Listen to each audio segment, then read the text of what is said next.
प्रभु यीशु मसीह के मधुर और मीठे नाम में सबको जय मसीह की मेरा प्यार भरा सलाम। प्रभु और परमेश्वर की करुणा हमारे जीवन के लिए नहीं होती चली जाती है। इसकी नई महान असीम करुणा के लिए हम परमेश्वर का धन्यवाद करते हैं। आज का दिन बनाया, हम उसमें हालेलुया। हम ये वचन तो अक्सर बोलते हैं, हम उसमें आनंदित और मगन हो, लेकिन शैतान सबसे पहले हमारे आनंद पर ही अटैक करता है। क्या ये सही बोल रही हूँ मैं? सबसे पहले वो क्या करता है? हमारा आनंद छीनने की कोशिश करता है, हमारा आनंद चुराने की कोशिश करता है। क्योंकि परमेश्वर के वचन में बहुत बार ऐसा लिखा हुआ है, प्रेरित पौलुस जो इतने दुखों में से होकर गुजरे, कई प्रकार का सताव, आपके ऊपर तो और मेरे ऊपर तो कोई सताव नहीं है, लेकिन प्रेरित पौलुस उन सताव में से गुजरे जो सताव मसीह यीशु के ऊपर थे। पौलुस एक वचन में ऐसा कहता है, मैं मसीह के दागों को अपनी देह में लिए फिरता हूँ। कौन से दाग? मसीह के कौन से दाग? सताव के दाग, कलेश के दाग। क्योंकि अगर बेटे और कोड़े यीशु मसीह ने खाए हमारे लिए, तो पौलुस ने खाए यीशु मसीह के लिए। आपके और मेरे पे कोई सताव नहीं है। और वही पौलुस इस बात को बोलता है, मैं तुमसे कहता हूँ आनंदित रहो। मैं फिर से कहता हूँ आनंदित रहो, प्रभु में सदा आनंदित रहो। एक जगह परमेश्वर का वचन कहता है, संसार में तुम्हें क्लेश होता है, पर ढाढ़स बांधो, मैंने संसार को जीत लिया है।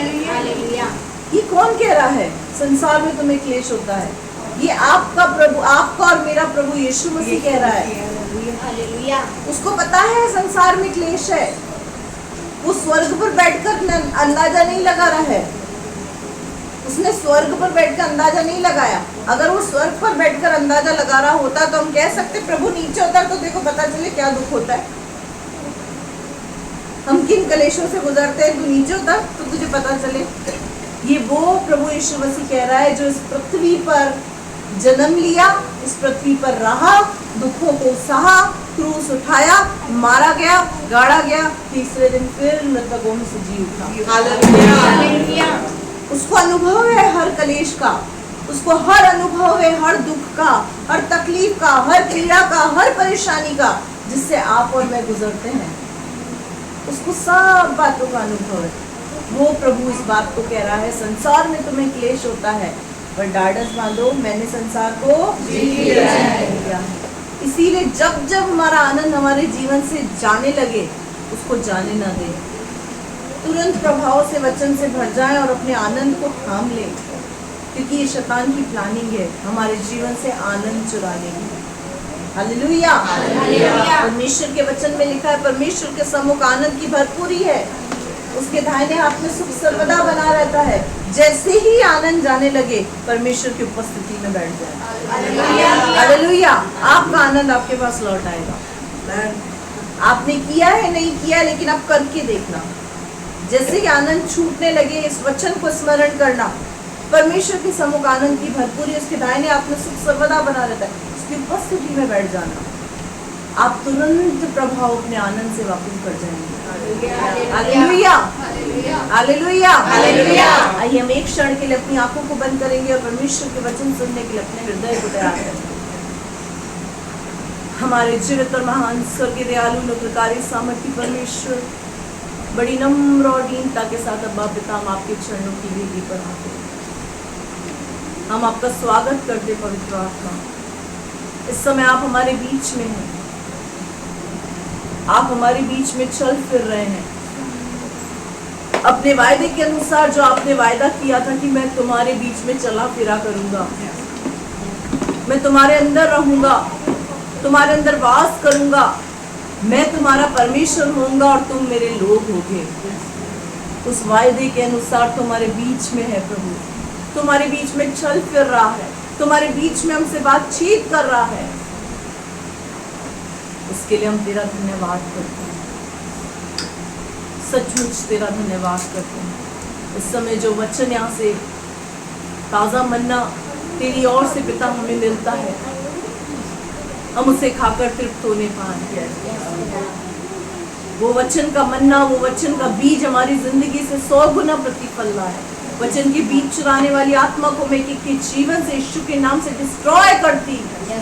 पवित्र आत्मा को काम कर, आगे के समय को पवित्र आत्मा आपके हाथों में देती। मैं अपने आप को मत्ती 10:20 के वचन के अनुसार आपके हाथों में हैंडओवर करती। मैं कुछ नहीं हूँ राजा, मैं शून्य हूँ। मैं अपने आप को तेरे हाथों में देती, अपनी आत्मा को मुझ में रख कर मुझे इस्तेमाल कर। धन्यवाद करती आपने दुआ को सुना यीशु के नाम में, आमीन। Hallelujah, hallelujah. हम जल्दी से वचन में चलेंगे क्योंकि आज समय वैसे ही ऊपर हो गया है।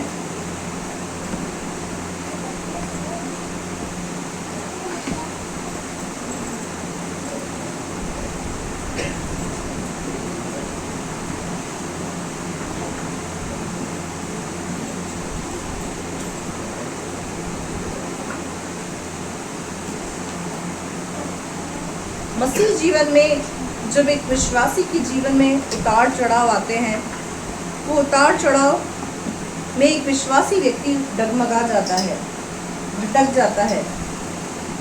ऐसे ही कुछ टॉपिक्स के साथ मैं यहाँ पर आपके मध्य में खड़ी हूँ। जब मैं प्रभु की उपस्थिति में बैठी और प्रभु की उपस्थिति में मैं प्रभु से पूछने लगी, प्रभु तू क्या चाहता है कि तेरे लोगों से बातचीत की जाए। प्रभु ने अचानक से मुझे एक वचन दिया, और एक ही वचन नहीं दिया, उस वचन के अंदर मुझे बहुत सारी बातों को बताया। मैंने प्रभु को कहा कि प्रभु ये वचन एक दिन में कंप्लीट होने वाला नहीं है। ये जो तू मुझे बता रहा है, कंटिन्यू बातें तू मुझे बताता जा रहा है। 2 दिन से प्रभु मुझसे बातें कर रहा है। 2 दिन हो गए, 2 दिन से प्रभु मेरे मतलब मन में और मेरी आत्मा में उन बातों को डालता जा रहा है, डालता जा रहा है। प्रभु को बोल रही, प्रभु एक दिन में खत्म होने वाली बातें नहीं है। तो प्रभु ने बोला ये एक दिन में खत्म करना भी नहीं है। प्रभु ने मुझे बोला एक दिन में खत्म करना नहीं। मैंने कहा प्रभु तूने एक ही में मुझे 5 टॉपिक दे दिए, अब मैं 5 टॉपिक कैसे समझाऊंगी। बोले बेटा ये एक दिन में खत्म होने वाली बातें नहीं है, ये वो बातें हैं जो मैं कलीसिया को डीपली सिखाना चाहता हूँ। तू सिखाना चाहता है, तेरे लोग, तेरी कलीसिया, मैं तेरी, प्रचार तेरा, वचन तेरा, जो तुझे समझ में कर। हालेलुया। यकीन माने मैं घबरा गई थी जब प्रभु 2 दिन से कंटिन्यूअसली मुझसे बातें कर रहा था और वचन को मेरे अंदर डालता जा रहा था। प्रभु कैसे कंप्लीट होगा। प्रभु ने कहा होगा, एक दिन में नहीं होगा, कंटिन्यूटी में होगा। लेकिन ये टॉपिक बहुत ही महत्वपूर्ण है एक विश्वासी जीवन के अंदर, एक आध्यात्मिक जीवन के अंदर, मसीह जीवन के अंदर। ये कोई चमत्कार और इस तरीके की बातें नहीं है, लेकिन ये बातें अगर आपने अपने जीवन के अंदर पकड़ ली तो आपको कोई भी मसीह जीवन में गिरा नहीं सकता। हालेलुया। क्योंकि ये बातें कुछ ऐसी ही हैं। आपको पता है, मैं हर बार तो नहीं लेकिन कई बार मैं प्रभु की उपस्थिति में इस आशा से बैठती हूँ कि आज थोड़ा चमत्कार के विषय में बता दे, पर प्रभु मानता ही नहीं है मेरी। वो बोलता है नहीं, तेरी नहीं चलने दूंगा मैं बहुत कोशिश करती हूँ। प्रभु नए लोग आते हैं, चमत्कार की आशा से आते हैं, थोड़ा बहुत चमत्कार के विषय में बोलने दे मुझे। नहीं, मुझे बाध्य कर देता है प्रभु, क्योंकि मैं आत्मा से बंधी हुई प्रचार करती हूँ। ये बात इस कलीसिया के सब लोग जानते हैं कि जो जिस बात के लिए मुझे आत्मा विवश करता है मैं उसी बात पे करती। कई बार फ्राइडे को मैं कोई प्रचार तैयार करती हूँ, सैटरडे को प्रभु चेंज करा देता है। मैं फ्राइडे को तैयार करके बैठी हूँ, लेकिन सैटरडे को प्रभु बोलता है नहीं, ये नहीं बोलना है, इसको तैयार कर दिया, रख दो, जब बोलने का होगा तब मैं आपको बता दूंगा। मैं चुप करके बैठ जाती हूँ, ठीक है प्रभु। लेकिन मैं प्रभु का धन्यवाद करती हूँ, जो नए लोग आते हैं ना, प्रभु का आत्मा उन लोगों को भी सिखाता है, गहरी बातों से उन लोगों को भी सिखाता है, समझा देता है। हालेलुया। इस टॉपिक को जो आज शुरू होने वाला है, हम बहुत ही संजीदगी से और शांतिपूर्वक इन टॉपिक्स को सुने, सीखें और इसको अपने जीवन में अमल करें, क्योंकि ये बहुत महत्वपूर्ण टॉपिक है। हम निकालेंगे भजन संहिता उसका पहला अध्याय, उसकी पहली आयत से पढ़ेंगे। हमारा जो विषय है वो है दुष्ट और धर्मी। दुष्ट और धर्मी एक टॉपिक है। इस टॉपिक के अंदर और भी टॉपिक्स है जो अपन हर संडे को सीखेंगे। लेकिन इसके अंदर वो पार्ट है, ये पार्ट तो आज कंप्लीट हो जाएगा, इसके अंदर जो पार्ट है ना वो हम धीरे धीरे करके सीखेंगे। भजन संहिता पहला अध्याय पहली आयत। हाँ धर्मी और दुष्ट मनुष्य, पेज नंबर 614। क्या ही धन्य है वह पुरुष जो दुष्टों की युक्ति पर नहीं चलता और न पापियों के मार्ग में खड़ा होता और न ठट्ठे करने वालों की मंडली में बैठता है, परंतु वो तो परमेश्वर की व्यवस्था से प्रसन्न रहता और उसकी व्यवस्था पर रात दिन ध्यान करता रहता है। हालेलुया। बस यहाँ लिखा हुआ है, क्या ही धन्य है वह पुरुष, क्या ही धन्य है वो मनुष्य जो दुष्टों की युक्ति पर नहीं चलता, पापियों के मार्ग पर खड़ा नहीं होता, न ठट्ठा करने वाले की मंडली में बैठता है। इसमें हम 3 चीजों को सीखेंगे। पहला वॉकिंग, दूसरा स्टैंडिंग और तीसरा सिटिंग। ये 3 चीजें हम इन वचनों से सीखेंगे, वॉकिंग, स्टैंडिंग एंड सिटिंग। यहाँ पर परमेश्वर का वचन कहता है वॉकिंग का मतलब खड़ा होना, वॉकिंग का मतलब चलना, स्टैंडिंग का मतलब खड़ा होना और सिटिंग का मतलब बैठना। अब विश्वासी जीवन के अंदर कई बार हमारे सवाल होते हैं कि हमको क्या करना चाहिए, कैसे करना चाहिए, परमेश्वर किन बातों से प्रसन्न होता है, मेरी कौन सी बात परमेश्वर को अच्छी लग रही है, मेरी कौन सी बात बुरी लग रही है। हम लोगों के अंदर ये बहुत सारे सवाल और कश्मकश होते हैं, क्या मैं ये जो कर रही हूँ इससे प्रभु प्रसन्न है? इन्हीं सवालों के कुछ जवाब आपको इन मीटिंग्स के अंदर मिलेंगे। हालेलुया। अब यहाँ पे लिखा है, क्या ही धन्य है वो मनुष्य जो दुष्टों की युक्ति पर नहीं चलता। अब कहाँ हमको नहीं चलना है? दुष्टों की युक्ति पर। अब वो दुष्ट कौन है? शैतान दुष्ट है, और शैतान दुष्ट है तो उसके लोग भी दुष्टता ही करेंगे। हालेलुया। हम कौन है? प्रभु के लोग, जो प्रभु को नहीं जानते, जो शैतान से बिलोंग्स करते हैं, शैतान की बातों पर ध्यान देते हैं, शैतान की बातों पर मन लगाते हैं, वो लोग दुष्टता करेंगे। और यहाँ लिखा हुआ है, धन्य है वो मनुष्य जो दुष्टों की युक्ति पर नहीं चलता। हालेलुया। अब वो दुष्टों की युक्ति कैसी होती है? जो वचन के खिलाफ है वो दुष्ट की युक्ति है। आप जिस भी व्यक्ति के साथ उठते बैठते हैं, बातचीत करते हैं, आपका जिसके साथ उठना बैठना है, आपको उसके बात करने के तरीके से ही समझ में आ जाएगा कि ये व्यक्ति सही है या गलत है। अगर कोई व्यक्ति आपको ऐसी सलाह देता है या ऐसी कोई बात बोलता है जो वचन के खिलाफ है, इसका मतलब उस व्यक्ति के अंदर से दुष्ट काम कर रहा है, उस व्यक्ति के अंदर से शैतान काम कर रहा है। यीशु हमको क्षमा करना सिखाता है, शैतान हमको लड़ना सिखाता है। यीशु हमको कहता है कि तू बदला ना लेना, लेकिन शैतान हमको बदला लेना सिखाता है। ये सब बातें कलीसिया को और विश्वासियों को बताने की जरूरत नहीं है कि क्या सही है और क्या गलत है। अगर कोई व्यक्ति आपके जीवन के अंदर आता है और आपको सलाह देता है और वो सलाह वचन के अनुसार नहीं, उसके खिलाफ होती है, तो वो होती है दुष्टों की युक्ति। और यहाँ परमेश्वर का वचन कहता है, धन्य है वो मनुष्य जो दुष्टों की युक्ति पर नहीं चलता। आपको अगर किसी ने थप्पड़ मारी और आप हमारे पास आए तो हम क्या बोलेंगे? उसको क्षमा करो। क्यों? क्योंकि ये परमेश्वर का वचन सिखाता है। लेकिन अगर आप किसी ऐसे व्यक्ति के पास गए जो शैतान से बिलोंग करता है, दुष्टता करता है, वो क्या बोलेगा? तू खा के आ गई, उसने एक मारा, तुझे ब्याज समेत लौटानी थी, तुझे 2 पलट के मारनी थी, तेरा ईगो हर्ट नहीं हो रहा? वो क्या करता है? हमारा अंदर से जो है ना, हमारा सेल्फ रिस्पेक्ट जगाने की कोशिश करता है। हालेलुया। लेकिन जो प्रभु के लोग होते हैं, उनको अपना सेल्फ रिस्पेक्ट खत्म करना होता है, जगाना नहीं होता है। यीशु मसीह, देखो, जब आप अपनी खुदी को खत्म करेंगे तब खुदा आप में दिखेगा। हालेलुया। जब खुदी खत्म होगी तब खुदा दिखेगा। खुद ही के साथ आप अपने अंदर से खुदा को दिखा ही नहीं सकते। तो यहाँ पर पहला पॉइंट क्या है? दुष्टों की युक्ति पर नहीं चलना। चलना कैसे? हमको परमेश्वर के वचन के अनुसार। दूसरा पॉइंट, और ना पापियों के मार्ग में खड़ा होता है। कहाँ खड़ा होना है? सबसे पहले कैसे चलना है? परमेश्वर के वचन के अनुसार।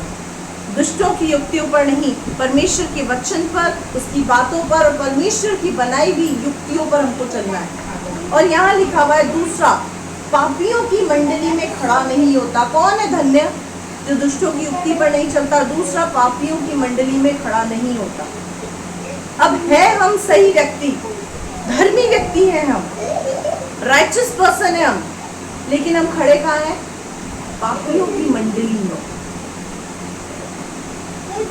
अच्छा एक बात बताओ, आपको पता है मैं दारू नहीं पीती, मेरे पति दारू, प्रभु के दास दासी दारू नहीं पीते, लेकिन अगर हम आपको बार में दिखाई दे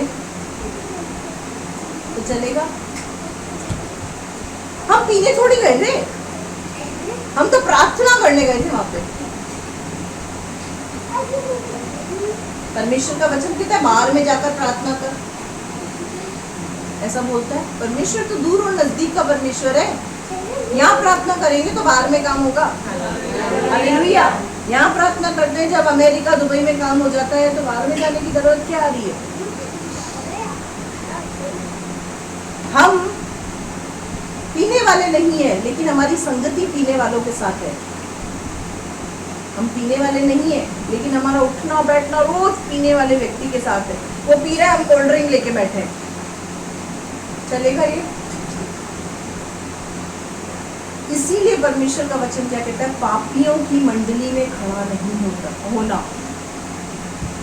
एक ऐसा व्यक्ति, कई बार हम किसी व्यक्ति को प्रभु में लाने के चक्कर में हम खुद करप्ट हो जाते हैं। कारण, उसका कारण क्या है? उसका कारण ये है कि आप जिन लोगों को सुधारना चाह रहे हैं ना, वो 10 लोग हैं और आप एक अकेले। आप उनको उनके बीच में रहकर नहीं सुधार सकते, आप उनके लिए प्रार्थना करें। हालेलुया। क्योंकि जब हम प्रार्थना करते हैं तो परमेश्वर योजना और युक्ति बनाना शुरू करता है। हमारा परमेश्वर योजना का परमेश्वर है, वो समीकरण बनाना शुरू करता है। आप जिन लोगों के लिए प्रार्थना कर रहे हैं ना, उन लोगों को प्रभु खींचना शुरू कर देता है। पर क्यों नहीं खींच रहे? कारण पता है कि हम प्रार्थना ही नहीं करते। आपके घर का कोई व्यक्ति अगर आपको परेशान कर रहा है, आप अपने घर के किसी व्यक्ति से, मे बी वो आपका पति हो सकता है, आपकी पत्नी हो सकती है, आपके माँ बाप हो सकते हैं, आपके सास ससुर हो सकते हैं, मे बी आप खुद ही हो सकते हैं, आपके बच्चे हो सकते हैं। तो उस व्यक्ति के लिए आप स्वयं प्रार्थना करें। हालेलुया। आप जब प्रत्येक रविवार को यहाँ पर आते हैं तो यहाँ पर घुटने टेककर उस व्यक्ति का नाम लेकर उसके लिए प्रार्थना करें। हालेलुया। जहाँ जहाँ पर यीशु मसीह ने ऐसे लोगों को देखा जो लोग पापी थे, तो क्या सुना? यीशु मसीह के सामने क्या बातें आई, क्या बोला गया? अंधा जो बर्तिमई था वो क्या बोल रहा था? बर्तिमई क्या बोल रहा था? हे दाऊद की संतान, मुझ पर दया कर। तो क्या यीशु की दया नहीं आई उस पर?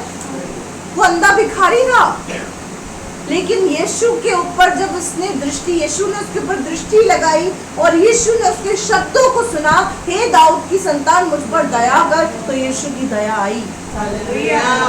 हालेलुया। हमारी क्या गलती है? हम प्रभु से बोलते ही नहीं। मैं प्रैक्टिकली हर एक व्यक्ति के लिए यहाँ पे बोल रही हूँ। आपके जीवन के अंदर कोई भी ऐसा व्यक्ति है जिससे आप नाखुश है, जिससे आप परेशान हैं, प्रभु की उपस्थिति में जब आते हैं, आंख बंद कर, घुटने टेक करके बस प्रभु से उसका नाम लेके कहे, प्रभु तू उस पर दया कर। पापियों की मंडली में पापियों को सुधारने के लिए आपको खड़ा होने की जरूरत नहीं है, क्योंकि विश्वासी जब उस मंडली में जाता है तो वो अपने आप को ज्यादा टाइम तक संभाल नहीं पाता, वो भी लिप्त हो जाता है उसमें। मैंने बहुत से लोग ऐसे देखे हैं जो पापी को पाप से मन फिराने के लिए जाते तो हैं, लेकिन खुद पापी बन के रह जाते हैं। कहाँ हमको खड़ा होना है, कहाँ हमको बैठना है, कैसे हमको चलना है, इन सब बातों को हमको सीखना है। दुष्टों की युक्तियों पर नहीं चलना तो किस युक्ति पर चलना है? जो युक्ति परमेश्वर बनाता है। धर्मियों की युक्ति पर चलना है। आपका कांटेक्ट, आपकी संगति एक ऐसे व्यक्ति के साथ होनी चाहिए जो आपको वचन से टीच करता है, हालेलुया, जो आपको वचन से सिखाता है, जिसके अंदर वचन भरा हुआ है, जिसके अंदर दुष्टों की युक्तियां भरी हुई है, वो आपको सही रास्ते पर नहीं चला सकेगा। Hallelujah, hallelujah. और पापियों की मंडली में खड़ा नहीं होता। अब इसका मतलब ये नहीं है कि हम रिश्तेदारों के घर जाना बंद कर दें। इसका मतलब ये नहीं है अब हम शादी पार्टी में नहीं जाएंगे, अब हम ऐसा नहीं करेंगे। ऐसा नहीं है। पापियों की मंडली कहाँ पर? जहाँ पर ठट्टेबाजी हो रही है, जहाँ पे दारू पिया जा रहा है, जहाँ पे मजाक मस्ती हो रही है, जहाँ पे गंदे काम हो रहे हैं, गलत वीडियोस दिखाई जा रही हैं, दोस्त दोस्त खड़े होकर गंदी वीडियोस, पॉर्न्स वीडियोस होती है, ब्लू फिल्म्स एक दूसरे को दिखाते हैं। इस सब बातें, हम कहाँ खड़े हैं, किसके बीच में बैठे हैं और वहां पर क्या चल रहा है, इन सब चीजों को एक विश्वासी को देखना चाहिए। लोगों से मिलेंगे जुलेंगे नहीं तो प्रभु के बारे में कैसे बताएंगे उनको सुसमाचार कैसे सुनाएंगे? मिलना जुलना एक अलग होता है, लेकिन उनके गलत कामों में लिप्त होना एक अलग होता है। बहुत डिफरेंस है इस बात में। दारू पीने वाले के बीच में बैठना, वो दारू पी रहा है, आप उसके पास बैठे आराम से मस्ती से, वो एक अलग चीज है। लेकिन जब दारू पीने वाला शुद्ध में है, उसको सुसमाचार सुनाना ये एक अलग बात है। उसको सुसमाचार सुनाना है तो वो दारू की जब वो टेबल मैच पे बैठा होगा अपने दोस्तों के साथ, तब बैठ के सुसमाचार सुनाऊंगा नहीं, ये गलत है। बाइबल इस चीज के विषय में भी बहुत कुछ सिखाती है, इन बातों के विषय में भी बहुत सिखाती है। अबीगेल के विषय में सिखाती है कि जब नातान पीकर आया, नाबाल पीकर आया, और पीकर बिल्कुल टुन था नशे में, उस समय उसकी पत्नी अबीगेल ने उससे बात ही नहीं किया। क्यों? क्योंकि नशे में वो व्यक्ति आपकी नहीं समझेगा। जब उसका सुबह के समय नशा उतरा, तब अबीगेल ने उसको उसका पाप बताया और उसको समझाया। हमारे घर में हंगामे क्यों होते हैं? पति नशे में है, पत्नी उसको समझाने निकल पड़ती है। बच्चे नशे में है, माँ बाप समझाने निकल पड़ते हैं।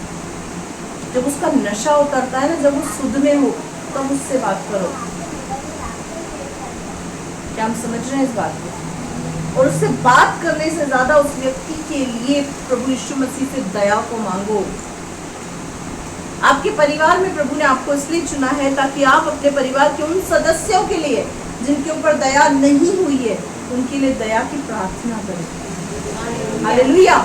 आगे बढ़ो बेटा। और ना ठट्टा करने वाली की मंडली में बैठता है। अब जहाँ मजाकबाजी चल रही है वहां तो बड़ा मजा आता है हमको, ठट्टा उड़ाया जाता है, तेरी मेरी इसकी उसकी। ठट्टा करने वाली जो मंडली होती है ना, जो अड़ोसी पड़ोसी की मजाक मस्ती करती है, किसी के बारे में क्या बोलती है, पता है तुझे वो भाग गई, फलाने के साथ फलानी भाग गई, इस टाइप की गॉसिप्स। कुछ कॉलोनी में क्या हो रहा है तुझे पता है? आजा बैठ, तुझे बताती हूँ मैं। इस टाइप की गॉसिप्स, ये इसके साथ भाग गया, वो उसके साथ भाग गई, तुझे पता है कि पड़ोसी का बेटा रात को पीकर आया था, इतना हंगामा कर रहा था, ऐसी जोर जोर से आवाज आ रही थी। अच्छा कितना पीता है बता? ये जो गॉसिप्स होती है, ठट्टा करने वाली मंडली जो बुराई कर रही है, इसकी उसकी कर रही है, तेरी मेरी कर रही है, इन लोगों के बीच में हमको नहीं बैठना चाहिए। हालेलुया।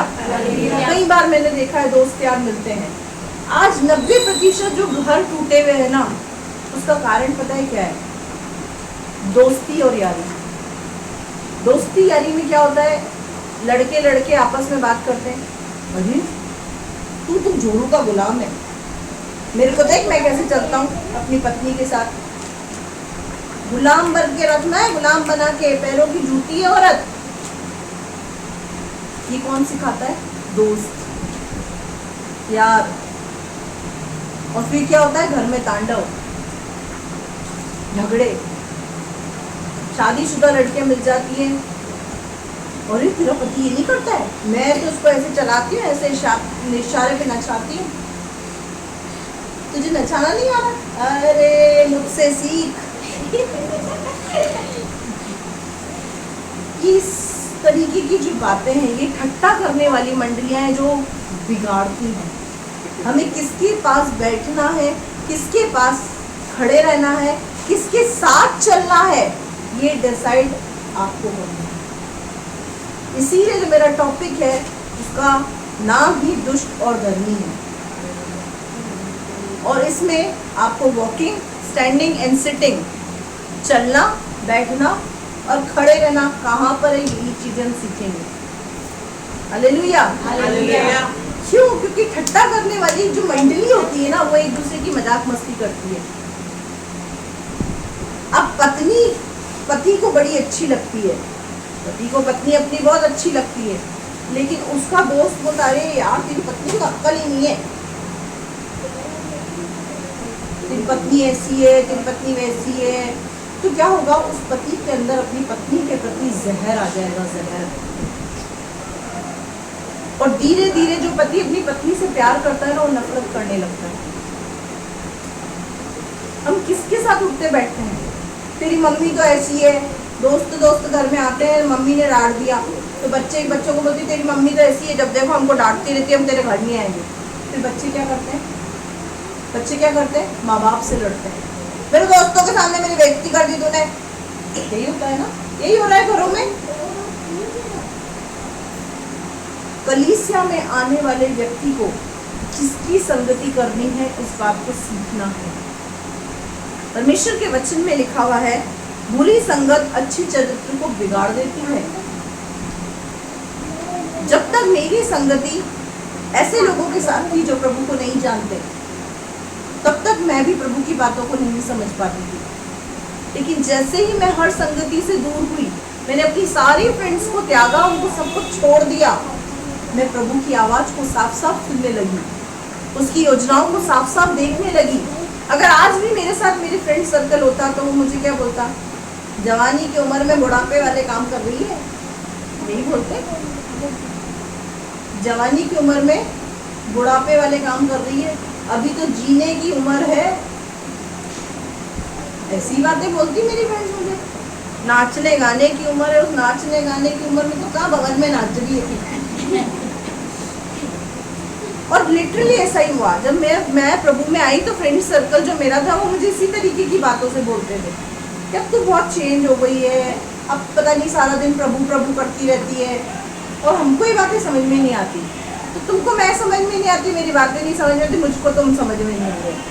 छोड़ दिया मैंने, मेरे सर्कल को मैंने छोड़ दिया। जैसे ही मैंने उनको छोड़ा, मैं प्रभु के पास आ गई, इसके और करीब आ गई। अपनी लाइफ में छोड़ना सीखो। हम क्या छोड़ना नहीं चाहते, सहेली है मेरी पक्की सहेली, पक्की सहेली है मेरी, ऐसे थोड़ी छोड़ दूंगी। पक्की सहेली के चक्कर में वो सहेला चला जाएगा। यीशु मसीह दोस्त हमारा, हम यही करते हैं, मेरी पक्की सहेली है, दुख सुख की साथी है, वो रहती है सुख की साथी है, दुख में तो दिखती भी नहीं है, तो भी क्या है, पक्की सहेली। सब पक्की सहेली और पक्के दोस्तों को छोड़कर उसको दोस्त बनाकर देते। हालेलुया। वो दुख में भी साथ रहेगा, सुख में भी साथ रहेगा, आंसू भी पहुंचेगा, मुस्कुराहट भी देगा, सब देगा। हालेलुया। मेरे पति के 10 दोस्त थे। कितने? 10। सब पीने वाले, सिर्फ 2 लोग थे जो नहीं पीने वाले थे। ये उनके साथ बैठ के कोल्ड ड्रिंक पीते थे। इनके पास्टर ने इनको समझाया उनकी संगति छोड़। बहुत आसानी से तो नहीं छोड़ी, पर धीरे धीरे करके जब भेजे में बात फिट होती है ना, तो सब कुछ समझ में आने लगता है। जब समझ में आने लगा ना, अब एक भी दोस्त नहीं है, सिर्फ एक ही दोस्त है, प्रभु यीशु मसीह। हालेलुया। तो जैसे ही छोड़ा तो पाया। हमको भी छोड़ना पड़ेगा। हम क्या बोलते हैं, हम उस मंडली में सुसमाचार सुनाने के लिए बैठे थे। कितने टाइम से बैठे हो? साल भर हो गया जी। तो साल भर में सुना के थे, कहाँ है साल भर में जितनों को तूने मंडली में बैठ के सुसमाचार सुना, एक भी व्यक्ति आया क्या? जो मंडली आपकी सुनी नहीं रही है, उस मंडली में बैठकर प्रभु के नाम को खराब करने का क्या मतलब? किन लोगों के बीच में हम बैठते हैं, किनके बीच में हम खड़े होते हैं, किसके साथ हम चल रहे हैं, इन बातों पर ध्यान दें। एक धर्मी व्यक्ति के साथ चलेंगे तो आपको धर्मी बनाएगा, लेकिन एक दुष्ट व्यक्ति के साथ चलेंगे, एक अधर्मी व्यक्ति के साथ चलेंगे, वो आपको अधर्मी बनाकर आपका सत्यानाश कर देगा, क्योंकि शैतान आपको उस व्यक्ति के द्वारा गिराने की कोशिश करेगा। Hallelujah, hallelujah. ठट्टेबाजी करने वाले लोग हमको बड़े मस्त अच्छे लगते हैं। मैंने शादी में बताया था, नेहा विशाल की शादी में इस बात को बताया था कि आजकल पति पत्नी के ऊपर बहुत सारे जोक्स आते हैं, जिसमें पत्नियों की बहुत मजाक बनाई जाती, उड़ाई जाती। उन जोक्स पर मुझे हंसी नहीं आती, इसलिए नहीं क्योंकि मैं एक पत्नी हूँ, इसीलिए क्योंकि पति और पत्नी का जो रिश्ता है वो खुदा ने बनाया है, और पत्नी पति को गिफ्ट के रूप में खुदा ने दी है। अगर आपकी पत्नी ठीक नहीं है तो खुदा से लड़ो ना। आपकी पत्नी ठीक नहीं, खुदा से लड़ो, वो उसको ठीक करेगा। लेकिन इस तरीके के जोक्स में, मजाक में लिप्त होना अच्छी बात नहीं है। ये जो पति पत्नी के जोक्स है ना, मुझे बिल्कुल पसंद नहीं आते। उसका कारण पता है क्या? उसका कारण ये है क्योंकि ये डायरेक्ट इनडायरेक्ट परमेश्वर को दुखी करती हैं बातें, अच्छी नहीं लगती परमेश्वर को ये बात। इस तरीके के जोक्स पति पत्नी के ऊपर, पति के ऊपर व्यंग्यात्मक बातें, पत्नी के ऊपर व्यंग्यात्मक बातें, ये सारी बातें एक विश्वासी को शोभा नहीं देती हैं। कहाँ खड़ा होना है, कहाँ बैठना है, किस मंडली में शामिल होना है, ये सब हमको डिसाइड करना है। हम ठट्टा करने वाली मंडली में खून बढ़ा रहे हैं साहब, घर बैठ के हंस लो, खून बढ़ जाएगा। मंडली में बैठ के हंसोगे तो ही खून बढ़ेगा क्या? ऐसा है? लेकिन हम इन सब बातों को नहीं समझते। आगे पढ़ो।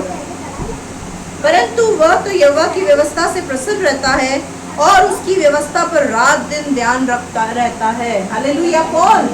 एक धर्मी व्यक्ति क्या नहीं करता? सबसे पहला दुष्टों की युक्ति पर नहीं चलता, ठट्टा करने वालों की मंडली में नहीं बैठता और पापियों के मार्ग में खड़ा नहीं होता। आप धर्मी हैं, इसकी पहचान आप इन वचनों से कर सकते हैं। आईना दिखा रहा है आपको परमेश्वर का वचन, मैं नहीं। परमेश्वर का वचन, परमेश्वर का आत्मा आपको आईना दिखा रहा है कि हम किस प्रकार के हैं। हम सब यहाँ पर क्यों आते हैं? प्रभु यीशु मसीह को खुश करने, उसको प्रसन्न करने, उसके लिए आ रहे हैं हम यहाँ पर। तो क्या नहीं करना है? दुष्टों की युक्ति पर नहीं चलना, पापियों के मार्ग में खड़ा नहीं होना और ठट्टा करने वाले की मंडली में नहीं बैठना है। तो क्या कर रहा है? इसमें वो भी लिखा हुआ है, परंतु वो तब परमेश्वर की व्यवस्था यानी उसके वचन पर चलने से प्रसन्न होता है।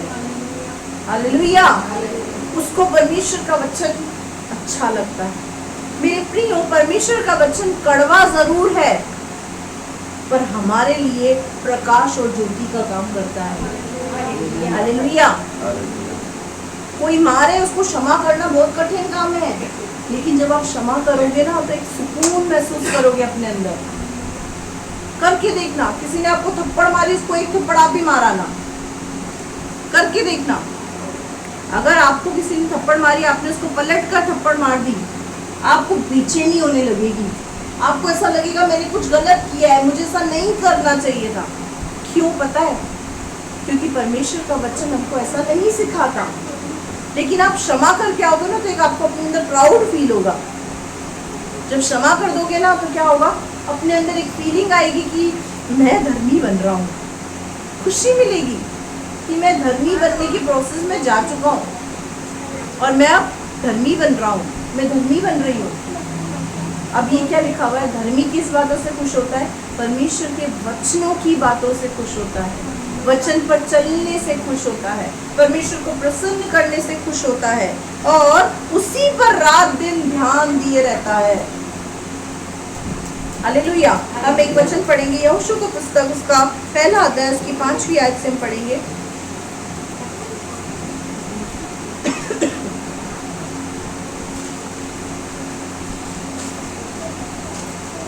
यहोशू की पुस्तक पहला अध्याय 5वीं आयत, पेज नंबर 262।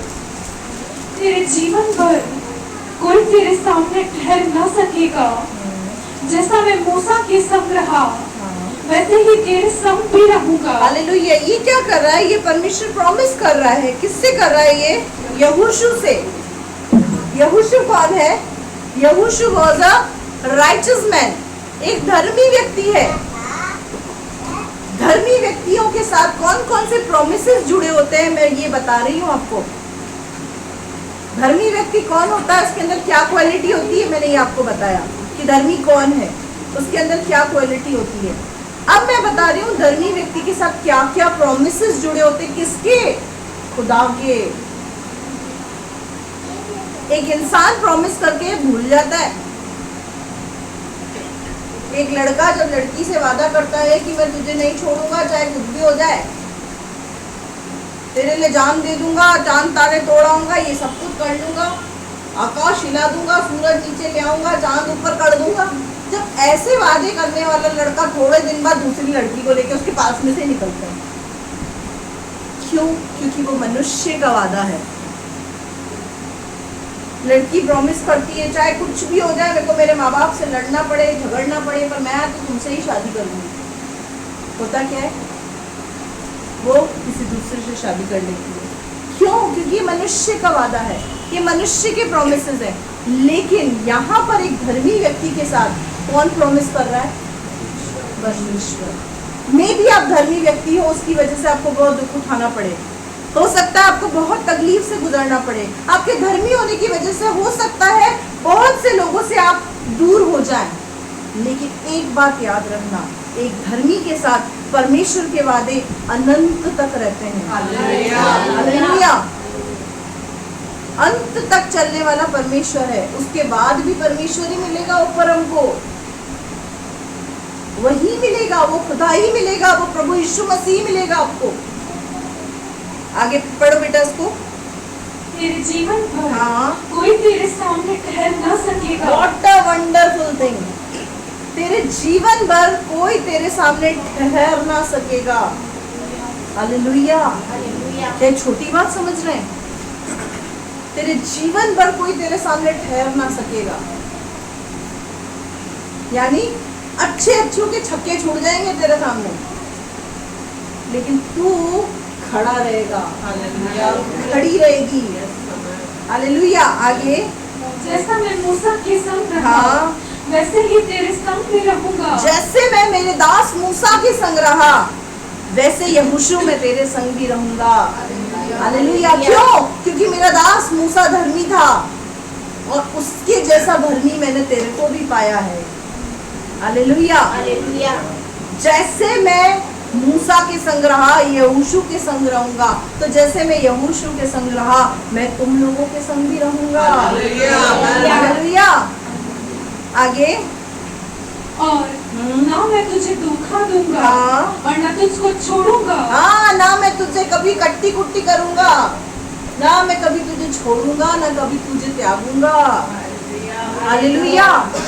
क्यों? क्योंकि तू धर्मी है। मैं तुझे ना छोड़ूंगा ना त्यागूंगा। तेरी नाव चाहे उल्टी ही क्यों ना हो जाए, पर तू डूबेगा नहीं, ये तय है, क्योंकि तू धर्मी है। तेरी उल्टी नाव के अंदर मैं बैठूंगा तो वो सीधी हो जाएगी। हालेलुया। अगर आप में से कोई ऐसा व्यक्ति है जिसको लग रहा है मेरी नाव उल्टी होती जा रही है, मैं धर्मी हूँ, मैं परमेश्वर के वचन के अनुसार चलता हूँ, परमेश्वर के वचन के अनुसार चल रही हूँ, उसके बाद भी मेरी नाव उल्टी है, तो याद रखें वो आपको डूबने नहीं देगा। क्योंकि आप परमेश्वर के वचन के अनुसार चल रहे हैं, तो आप उसकी दृष्टि में धर्मी हैं। आप अगर उसके वचन के अनुसार अपने जीवन को जी रहे हैं, तो आप उसकी नजर में धर्मी है। स्विच ऑफ करो बेटा अपने फोन को। आप परमेश्वर की दृष्टि में धर्मी हैं। हालेलुया। आगे बढ़ो बेटा। इसीलिए हाँ। यहाँ बांधकर दृढ़ हो जा। हाँ, इसीलिए अगर तू धर्मी है तो तेरे जीवन भर कोई तेरे सम्मुख ठहर ना सकेगा। मैं तुझे ना छोड़ूंगा ना कभी त्यागूंगा। इसीलिए मैंने आपको बोला ना, इसीलिए, किंतु, परंतु, जबकि, तबकि, ये शब्द थोड़े खतरनाक है। तू धर्मी है इसीलिए मैं तुझे धोखा न दूंगा, ना मैं तुझे छोड़ूंगा, ना मैं तुझे त्यागूंगा। इसीलिए क्या करना है, याव बांध, दृढ़ हो। दृढ़ का मतलब मजबूत, याव का मतलब हिम्मत रख, मजबूत हो। आगे, क्योंकि हाँ जिस देश के देने की शपथ हाँ मैंने इन लोगों के पूर्वजों से खाई थी, हाँ, उसका अधिकारी तू इन्हें करेगा। हालेलुया। परमेश्वर बोल रहा है जो प्रोमिसेस मैंने तेरे साथ किए हैं यहोशू, वो प्रोमिसेस मैं तेरे लिए पूरा करूंगा। आप लोगों से परमेश्वर के वायदे हैं या नहीं है? सबके साथ परमेश्वर ने कोई ना कोई प्रॉमिस किया है। हालेलुया। कल कशिश मेरे पास बैठी थी, मुझे बता रही थी कि प्रभु ने मुझसे वादा किया है और मैं प्रभु से वायदे के अकॉर्डिंग मांग रही हूँ, प्रभु देगा उसको। हालेलुया। किसके साथ प्रॉमिसेस पूरे होंगे? जो परमेश्वर की दृष्टि में धर्मी है। हालेलुया। मैं कुत्ते को रोटी खिलाती हूँ, मैं गाय को रोटी खिलाती हूँ, मैं ऐसा करती हूँ, मैं वैसा करती हूँ, खूब धर्मी हूँ। किसकी दृष्टि में? मेरी दृष्टि में। मैटर करता है मैं उसकी दृष्टि में कैसी हूँ। अपनी दृष्टि में तो हर व्यक्ति परफेक्ट है। आप किसी से भी पूछो, मेरी कोई गलती नहीं थी, गलती तो उसी की थी। दो व्यक्ति लड़ रहे हैं, आप किसी से भी पूछो, दोनों एक ही बात बोलेंगे, मेरी कोई गलती नहीं थी, गलती इसकी थी, शुरुआत इसने की। क्यों? क्योंकि हर एक व्यक्ति अपनी दृष्टि में परफेक्ट है। परफेक्ट परमेश्वर का वचन कहता है कि हर एक को अपनी चाल सीधी जान पड़ती है। हर एक को लगता है कि मैं बड़ा सीधा हूँ, भोला। हम अपनी दृष्टि में सबसे दुनिया के भोले व्यक्ति हैं, सबसे भोले व्यक्ति। और अपने आप के लिए क्या बोलते हैं? मैं तो बहुत सीधा हूँ, दुनिया के लोग तो बहुत टेढ़े हैं। हालेलुया। प्रभु की दृष्टि में आप कैसे हैं, मायने ये रखता है। उसकी दृष्टि में आप धर्मी है या नहीं, ये जरूरी है। अब क्या लिखा हुआ है? परमेश्वर ने कहा जो प्रोमिसेस मैंने तेरे साथ किए हैं वो मैं पूरे करूंगा। आगे, इतना हो। हाँ, इतना हो। क्या कर रहा है? मतलब प्रॉमिस तो पूरे होंगे, पर इतना हो क्या करना है? आगे देखना, आगे तू हियाव बांधकर हाँ और बहुत दृढ़ होकर जा। हाँ, हियाव बांधकर यानी हिम्मत रख और मजबूत बन। अपने पड़ोसी को बोलो हिम्मत रख, मजबूत बन। अगर सो रहा है तो हिलाकर बोलो, आंखों में खुमार ना आ जाए, ठंडा मौसम में सो नहीं जाए हम लोग। हिलाकर बोलो हिम्मत रख, मजबूत बन। हिला दो, झंझोड़ दो अपने पड़ोसी को, सो रहा है उसको हिला दो, ये काम आपका है। बहुत सारे लोग ऐसे झपकी ले रहे होते हैं, अगर आप देखो तो उसको हिला दो। हालेलुया। ऐसे करके हालेलुया। अगर नहीं उठ रहा है ना तो उसके कान में बोला हालेलुया, उसकी नींद खुल जाएगी। पर सोना नहीं है। हालेलुया। ये टॉपिक्स आपके लिए है, मेरे लिए है, तो इनमें हमको सोना नहीं है। आगे बढ़ो, क्या करना है? बस इतना हो कि हियाव बांधकर दृढ़ हो जा और जो व्यवस्था हाँ। मेरे दास मूसा ने तुझे दी है, हाँ। उन सब के अनुसार करने में चौकसी करना। हाँ, जो इस वचन में लिखा हुआ है, ये काले रंग की पुस्तक किस किस के पास है? अपनी पुस्तकें ऊंची करो, सबके पास है। ये काले रंग की पुस्तक किसी की बड़ी है, किसी की छोटी है, सबके पास है ये पुस्तक।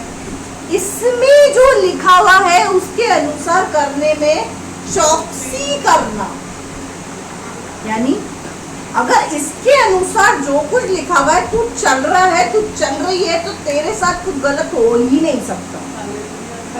पर अगर इससे आगे बढ़ो, मैं बताती हूँ। और उससे ना तो दाहिने मुड़ना हाँ और न बाएं। हाँ तब जहाँ जहाँ तू जाएगा हाँ, वहाँ वहाँ तेरा काम सफल होगा। हालेलुया। अब इसमें जो लिखा हुआ है ना, तो शॉर्टकट मत ढूंढना, ना तो दाएं मुड़ना ना बाएं। शॉर्टकट क्या? हम शॉर्टकट ढूंढते हैं। शॉर्टकट कैसा शॉर्टकट? अभी मेरा क्षमा करने का मूड नहीं है, मैं थोड़े टाइम के बात करूंगा। यीशु मसीह अगर आपको बोलता मेरा मूड नहीं है क्षमा करने का, तो चलता क्या? ये सपोज करो आपकी नैया मझधार में फंसी है, बस डूबने की स्थिति में आप खड़े हो, और यीशु बोले मेरा मूड नहीं है इसकी मझधार में से नैया निकालने का, तो क्या आप डूब नहीं जाएंगे? एक विश्वासी को अपने जीवन के अंदर एक्शन तुरंत प्रभाव से लेना पड़ता है। अगर वचन के अनुसार आपने तुरंत एक्शन नहीं लिया तो रिएक्शन फ्यूचर में दिखेंगे। अगर आपने एक्शन तुरंत नहीं लिया ना तो रिएक्शन फ्यूचर में दिखेंगे। अच्छा, कोई दवाई खाते उसका रिएक्शन तुरंत होता है क्या? होता है, रख कर होता है।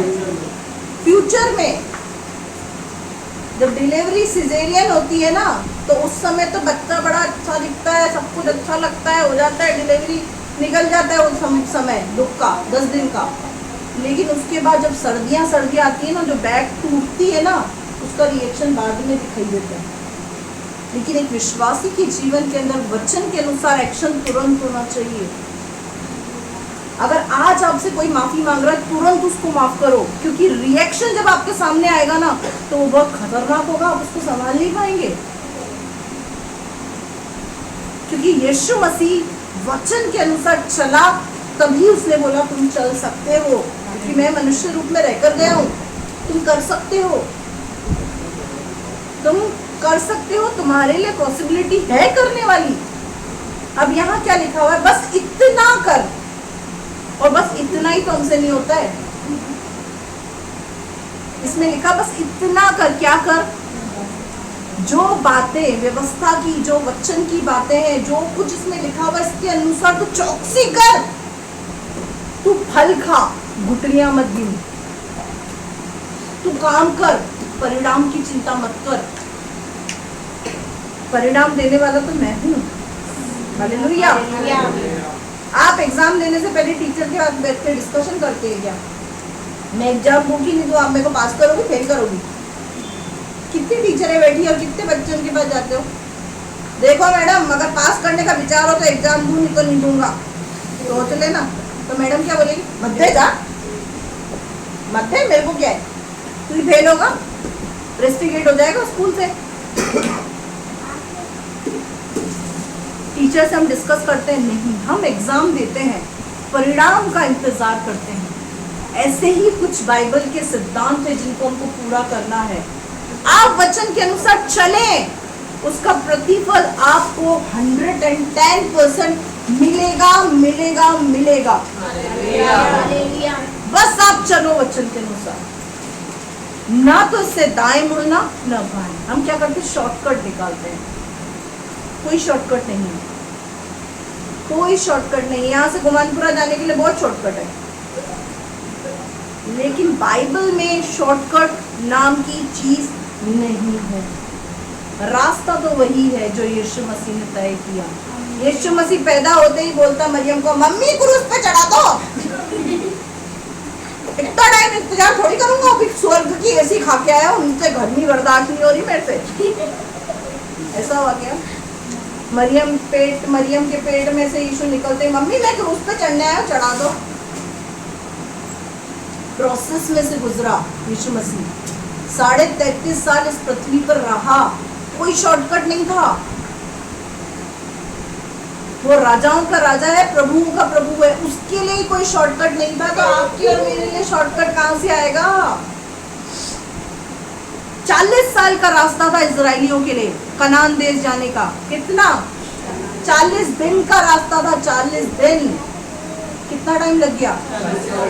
40 वर्ष। कारण शॉर्टकट ढूंढ रहे थे। जितना अपनी लाइफ में शॉर्टकट करने की कोशिश करोगे ना, उतना लॉन्ग कट पे चले जाओगे।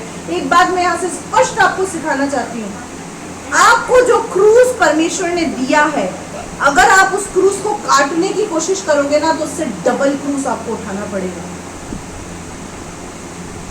आपको जो क्रूस दिया है ना परमेश्वर ने, मेरा प्रैक्टिकल अनुभव है, मैं यहाँ से जो बात बोलती हूँ ना प्रैक्टिकली बोलती हूँ। आपको जो क्रूस परमेश्वर ने दिया है, अगर आपने उसको शॉर्टकट करने की, उसको काटने की कोशिश की तो आपको डबल क्रूस उठाना पड़ेगा। जो क्रूस दिया है चुपचाप से वही क्रूस उठाए, क्योंकि उसी में आपकी आशीष छुपी है, उसी में ही आपका छुटकारा है, उसी में ही आपको सफलता है। क्योंकि यहाँ पे परमेश्वर का वचन क्या कह रहा है? जो बातें लिखी हुई है उसके अनुसार करने की चौकसी करना, उससे ना तो दाएं मुड़ना ना बाएं मुड़ना। आगे पढ़ो बेटा। तब जहाँ जहाँ तू जाएगा हाँ, वहाँ वहाँ तेरा काम सफल होगा। काम सफल क्यों नहीं हो रहे हैं? क्योंकि हम वचन से दाएं और बाएं मुड़ रहे हैं। मैं यहाँ पर प्रैक्टिकली उन लोगों को जानती हूँ जिन्होंने शॉर्टकट निकालने की कोशिश की, दाएं बाएं घूमने की बहुत ट्राई की, लेकिन खुदा वहीं जाके लाके खड़ा कर दिया। खुदा ने चलना तो यहीं पड़ेगा, क्योंकि ये रास्ता मैंने तेरे लिए चुना है। हालेलुया। हालेलुया। क्या हुआ? तब तेरे काम सफल होंगे। जो लिखा गया है उसी के अनुसार चलो, जो बोला जाता है वो करो। आशीष तुम्हारी उसमें ही छुपी है, तब तुम्हारे काम सफल होंगे। और व्यवस्था की ये पुस्तक हाँ, तेरे चित्त से कभी ना उतरने पाए। अब दिक्कत क्या है? चढ़ी ही नहीं है। यहाँ लिखा हुआ है व्यवस्था की पुस्तक तेरे चित्त से कभी उतरने ना पाए। अब चढ़ी हुई चीज होगी तभी तो उतरेगी। अब क्या इसका खुमार और उसका नशा ही नहीं चढ़ा है हमको? चढ़ी है क्या किसी के? जिसके चढ़ी है उसके जीवन में तो सफलता दिखेगी, जिसके नहीं चढ़ी है ना, आज चढ़ा लो। व्यवस्था की ये पुस्तक यानी इसमें लिखी बातें, इसमें लिखे वचन, आज्ञाएं तेरे चित्त पर से उतरने ना पाए। तो खुदा को बोल, खुदा पहले चढ़ा तो सही, अभी तक तो चढ़ी ही नहीं है। व्यवस्था की पुस्तक तेरे चित्त से उतरने ना पाए, चाहे कैसी भी परिस्थिति क्यों ना हो, चाहे कैसी विपत्ति क्यों ना हो। मैं ये बता रही हूँ आपको कि धर्मी के जीवन के अंदर परमेश्वर के प्रॉमिसेस पूरे होते हैं, और जिसके जीवन में प्रॉमिसेस पूरे नहीं हो रहे, इसका मतलब जीवन में गड़बड़ है। और जहां गड़बड़ होती है वहां पर तो तकलीफ में इंसान को जाना पड़ता है। आगे पढ़ो। इसी में दिन रात ध्यान दिए रहना। इसी में दिन रात ध्यान दिए रहना।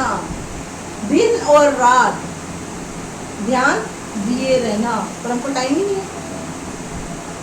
मैं धर्मी की बात कर रही हूँ यहाँ पर, जो कह रहे हैं कि मैं धर्मी हूँ।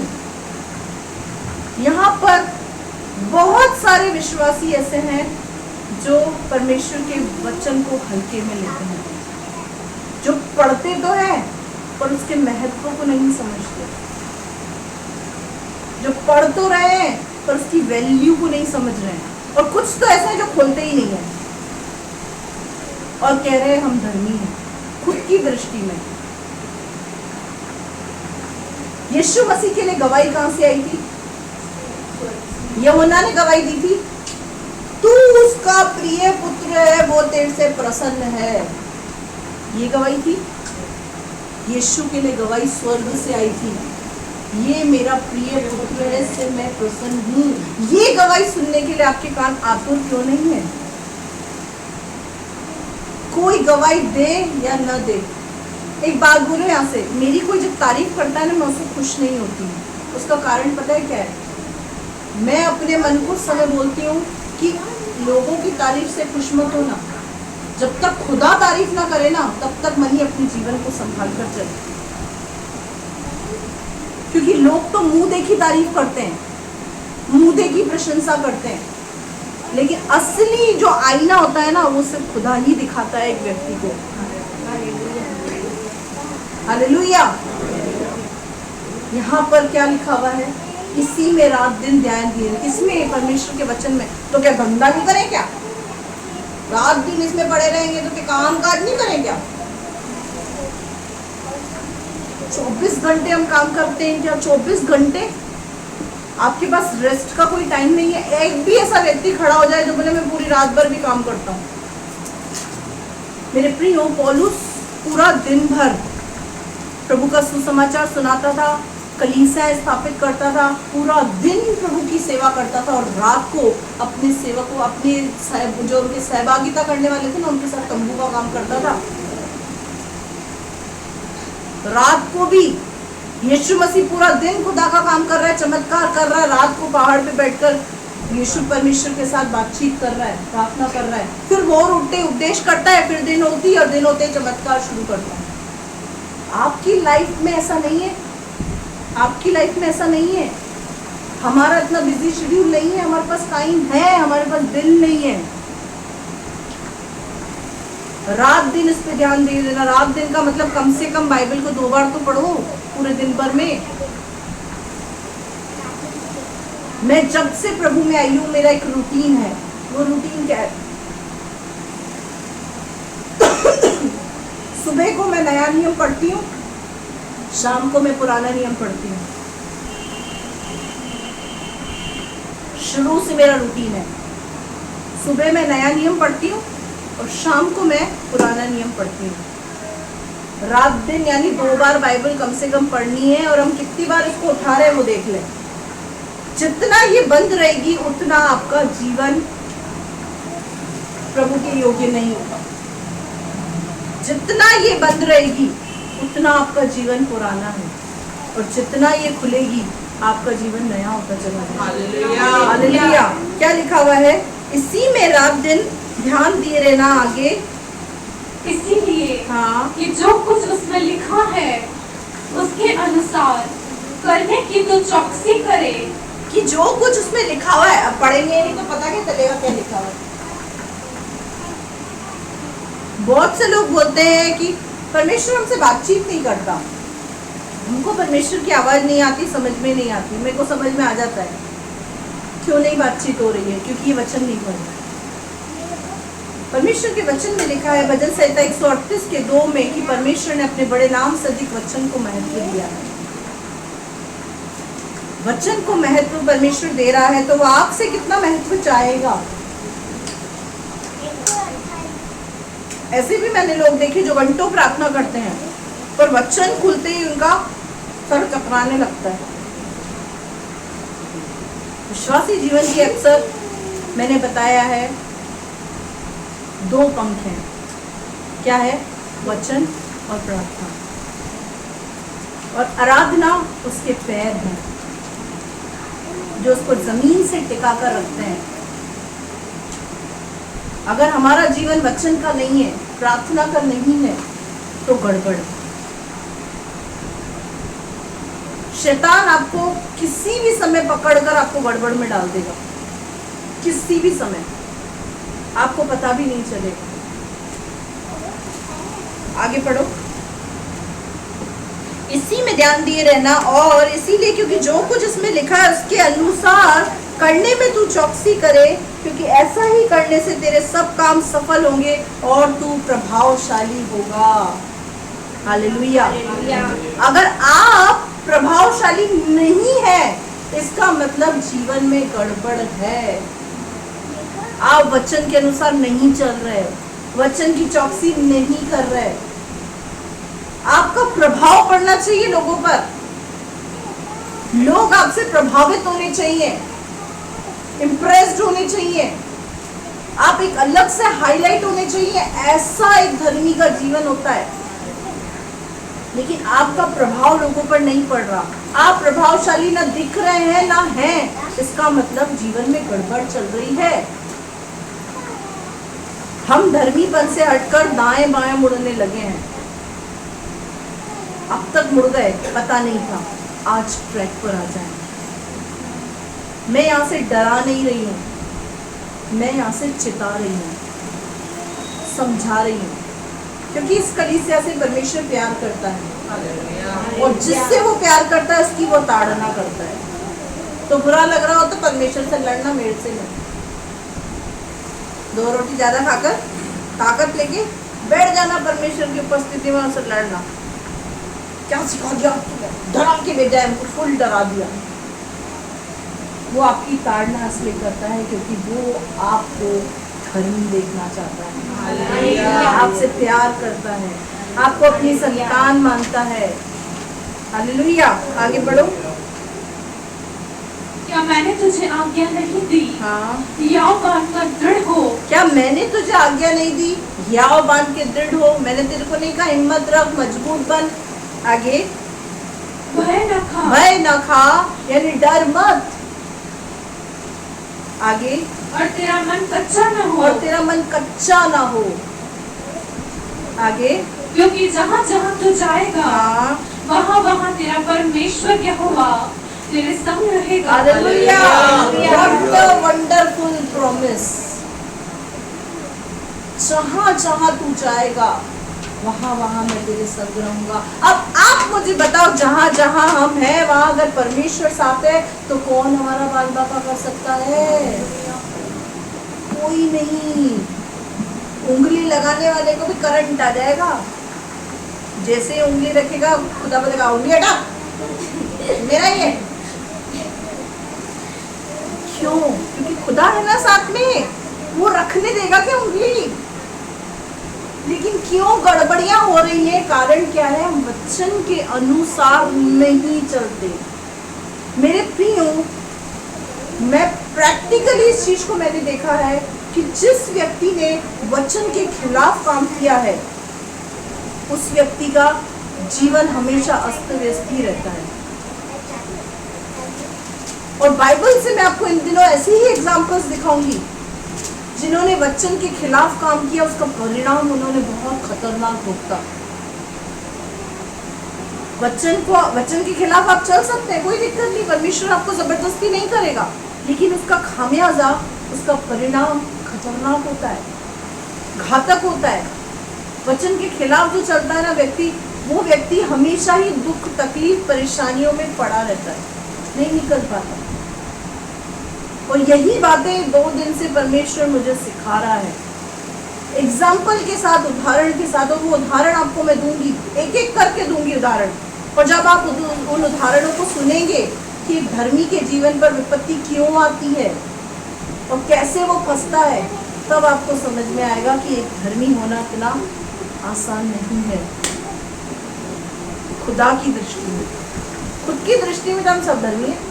अभी किसी को खड़ा करके पूछो तुम कौन? मैं तो धर्मी, पवित्र, सुंदर, सुशील कन्या हूं मैं, और वो बोलेंगे हम लोग बड़े जेंटलमैन पुरुष हैं।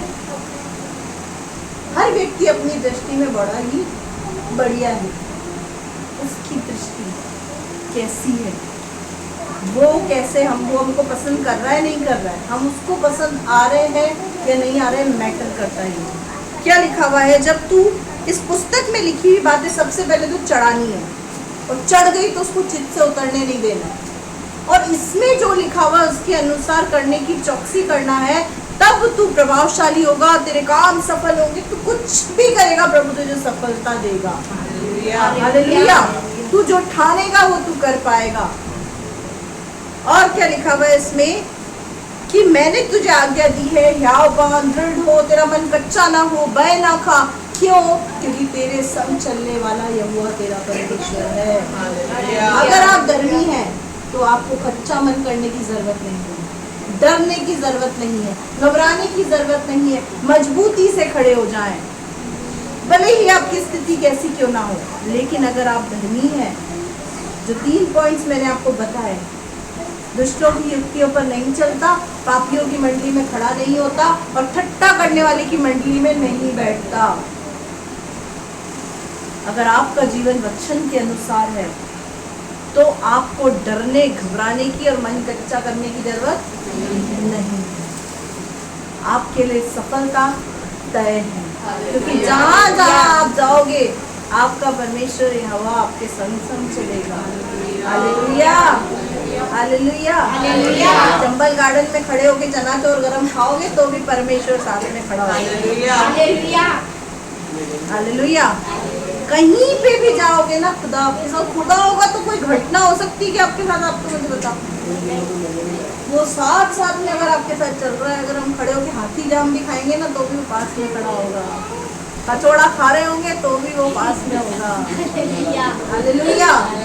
क्यों? पता है, जब आनंद से कुछ खाएंगे, बोले प्रभु तेरा धन्यवाद, आनंद आ गया, तो वहाँ खड़ा पास में बोलेगा ओके बेटा।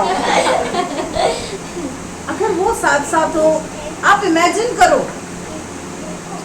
आप इस बात को महसूस करो, मसीह जीवन महसूस करने का जीवन, मुझे तो बड़ा खुशी मिलती है। अरे प्रभु साथ में क्या होगा, तू साथ चलेगा तो कोई कुछ नहीं होगा, कुछ भी नहीं बिगाड़ सकता कोई, तू साथ चल रहा है ना प्रभु,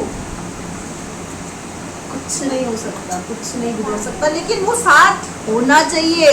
और वो कैसे साथ होगा, मैंने बताया, सब बता दिया, कुछ नहीं छुपाया, सब बताया। वो साथ कैसे हो लेगा? फिर जहाँ जाओगे ना वो पीछे बैठा रहेगा, फिर रास्ते में भी कुछ गड़बड़ दिखेगी ना, उसको वो भी बता देगा, बेटा इस रास्ते से मत जाना, रास्ता दूसरा चेंज कर ले।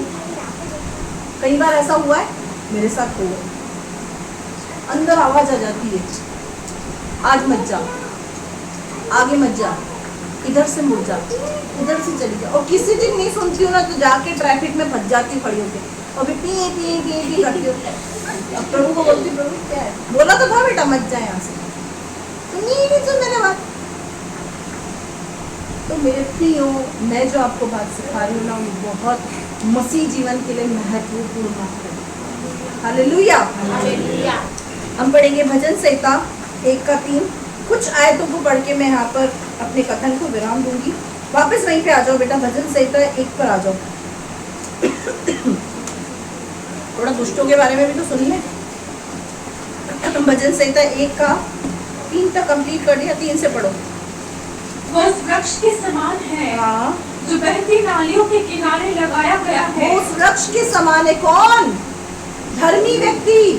उस वृक्ष के समान है जो बहती नालियों के किनारे लगाया गया है। आगे, और अपनी ऋतु में फलता है, अपनी ऋतु में फलता है, और जिसके पत्ते कभी मुरझाते जिसके नहीं। पत्ते कभी मुरझाते नहीं है। इसीलिए हाँ, जो कुछ वो मनुष्य करे, हाँ, वह सफल होता है। हालेलुया। हालेलुया। वो उस वृक्ष के समान है जो बहती नाली के किनारे लगा है। इसका मतलब कहीं ना कहीं से आपको हरा भरा करने के लिए पानी आ ही जाएगा। आपके पत्ते मुरझा नहीं सकते, चाहे कोविड-19 क्यों ना आ जाए। हालेलुया। चाहे कोरोना काल क्यों ना आ जाए, चाहे अकाल क्यों ना आ जाए, मेरा धर्मी जन अकाल में भी लौ स्थिर रहेगा। हालेलुया। हालेलुया। किस वृक्ष के समान है जो बहती नाली के किनारे लगाया गया और अपनी ऋतु में फलता है और उसके पत्ते कभी मुरझाते नहीं है। अपनी ऋतु में फलता है, यानी उसको फलने फूलने से कोई रोक नहीं सकता। उसकी बढ़ोतरी को कोई रोक नहीं सकता, उसकी सफलता को कोई रोक नहीं सकता। अब बात यह है कि अगर आप सोच के बैठे हो, प्रभु तुझे तो मुझे टाटा बिरला अनिल अंबानी बनाना ही पड़ेगा, ऐसी डिजायर्स आपकी दृष्टि में सही हो सकती है, लेकिन आपके लिए प्रभु की दृष्टि में सही नहीं है। आपको प्रभु उतना देगा जितने से आपका पेट बढ़ जाए, आपका परिवार पल जाए, आपका घर सुखी रहे, खुश रहे और आप प्रभु से भी जुड़े रहो। कनेक्टिविटी तो जरूरी है ना, ज्यादा ऊंचे चले गए तो प्रभु तो नीचे ही रह जाएगा। कनेक्टिविटी जरूरी है ना, उतना ही देगा जितना आपके लिए घातक और नुकसानदायक ना हो। ओवरडोज दे देगा तो आप बेहोश हो जाएंगे, नुकसान हो जाएगा, रिएक्शन हो जाएगा, लेकिन देगा जरूर। उम्मीद और आशा से बने रहें। संतोष सहित भक्ति सबसे बड़ी कमाई है, क्योंकि बहुत लोगों ने धनी होने के चक्कर में अपना विश्वास ही रूपी जहाज डुबो दिया। इसीलिए जो है उस पर संतोष करो, आगे और भी देगा वो, लेकिन अपने समय में धीरे धीरे करो, धीरे धीरे करो। हालेलुया। रातों रात 10 लाख की बेटी रख दे तो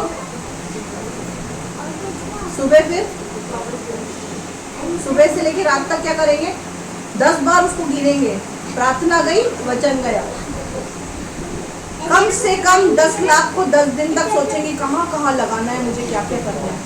प्रभु छूमंतर गायब, इसीलिए तो नहीं दे रहा है वो, धीरे धीरे देता है, धीरे धीरे तो गिन भी सके, मुझे भी समय दे सके, इसलिए वो धीरे धीरे धीरे धीरे। हालेलुया। समझे हम प्रभु का प्रोसेस? वो चाहे तो लाखों ऊपर से फेंक सकता है। यूं खोला गेट, यूं लाखों हमारे घर, करोड़ों हमारे घर, फिर उस करोड़ों की चिंता में हम प्रभु को ही भूल जाएंगे। कहाँ पर इसको लगाएं? बहुत सारे काम रुके हुए, पहले वो पूरा करेंगे, प्रभु से बाद में मिलेंगे, और फिर उसको समेटने में शैतान हमको पूरा ही समेट देगा। समझे मेरी बात को? इसीलिए प्रभु क्या करता है? थोड़ा थोड़ा।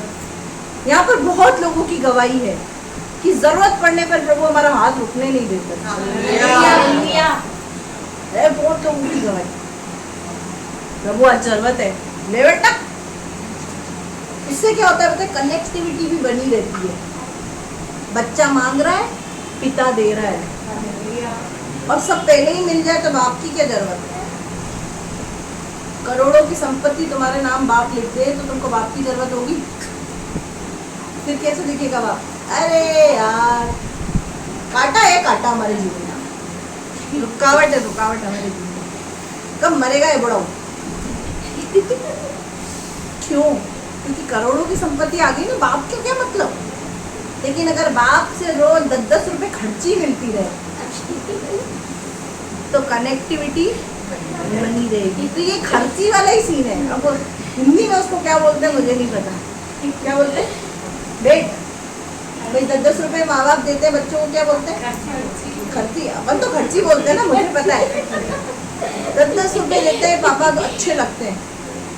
10-10 रुपए रोज मिलते हैं, पेड़ दबा ले, 10 रुपए ले जा, 50 रुपए ले जा, 100 रुपए ले जा, तो अच्छा लगता है। पापा के साथ कनेक्टिविटी फुल बनी हुई है। कुछ गलती कर दी तो 10 रुपए कैंसिल हो जाएंगे, होता है ना ऐसा। तो यही रिश्ता खुदा और आपका है। हालेलुया। धर्मी बन के चल, जरूरत पड़ेगी मांगेगा, दे दूंगा। हालेलुया। हालेलुया। हालेलुया। हालेलुया। अब मत बोलना मेरी स्थिति ऐसी क्यों है, मत बोलना। खुदा आपसे कनेक्ट रहना चाहता है। हालेलुया।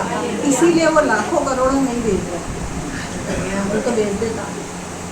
आज मांगते आज ही आ जाते, पर वो क्या खर्ची वाला सिस्टम उसको अच्छा लग रहा है। क्योंकि हम भी तो ऐसे ही करते हैं ना, नहीं करते? नहीं करते क्या? मेरा बेटा तैयार होकर खड़ा हो जाता है, पापा पैसे तो गुल्लक में पैसे डालने हैं। पापा उसको देते हैं, उसके पापा पहले ही डालने लग जाए गुल्लक में पैसे, मांगेगा बेटा आगे? पिता का एहसास उसको होगा? नहीं होगा ना। पूरा हिसाब रखता है, पूरा हिसाब, इतने नोट किए मेरे को, लिख के रखता है, पर्चियां बना बना के। तो ये क्या है? उन दोनों की बॉन्डिंग है, कनेक्टिविटी है। हालेलुया। हालेलुया। पढ़ो बेटा। वो क्या है? वृक्ष बहती नाली के किनारे लगा, ऋतु में फलता फूलता है, और वो जो भी कार्य करेगा वो सफल होगा। आगे पढ़ो बेटा। दुष्ट लोग ऐसे नहीं होते, हाँ वे उस भूसी के समान होते हैं, हाँ जो पवन से उड़ाई जाती है। हाँ इस कारण दुष्ट लोग अदालत में स्थिर न रह सकेंगे। हाँ, दुष्ट लोग ऐसे नहीं होते, वे भूसी के समान होते हैं जो पवन से उड़ाई जाती है। अब मुझे एक बात बताओ, बाहर भूसी रखी हुई है और अचानक आंधी चले, वो भूसी पड़ी रहेगी वहाँ? उड़ जाती है। क्यों पता है क्यों उड़ जाती है? दुष्टों के विषय में ऐसा क्यों लिखा हुआ है? कि उनके जीवन के अंदर दुख तकलीफ परेशानियाँ आती है, वो क्या करते हैं?